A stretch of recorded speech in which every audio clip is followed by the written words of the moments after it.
係林文君，係新一屆立法會議員，代表建築、測量、規劃及園境界嘅。我都係香港建築師學會會長啦。我嘅代表作就係九龍站啦，都希望憑住我有30年嘅公職經驗啦，可以幫到香港再出發啦，可以呈現一個新氣象，期待同業界相關嘅 stakeholder 咧都可以匯集佢哋嘅意見啦，改革一啲需要改革嘅嘢啦。喺議會嘅未來4年，我希望可以結集建測規園嘅意見同埋力量，去幫手制定一啲有利營商環境嘅措施，促進經濟，為業界、為市民、為香港服務。你都有提倡過咧，係促進城鄉共融同埋激活經濟呢一樣嘢嘅。通過啲咩嘅方式或者規劃發展咧，佢可以即係激活佢哋新嘅增長點咧？有個好大空間，即係如果政府支持有一個民宿政策，咁喺特別鄉郊呢啲地方咧，其實係可以發揮到嘅。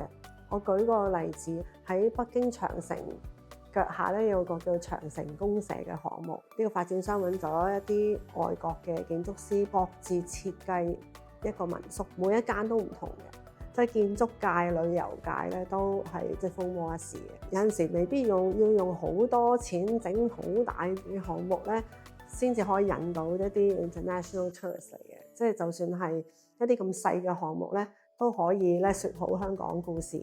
我喺未來嘅4年議會裏邊，希望可以用專業嘅知識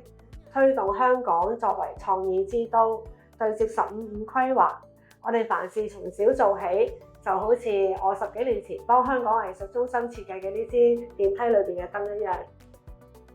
香港建築界方面咧，要再出發咧，其實係需要邊一啲方面去改革咧？因為而家嗰個審批流程啊、走訪部門都係仍然多啦，我期望可以喺個任內咧都可以成功推動到政府會嘗試做呢個中央審批機制，可以等啲北都項目可以受惠到呢樣嘢啦。咁無論大中小型咧有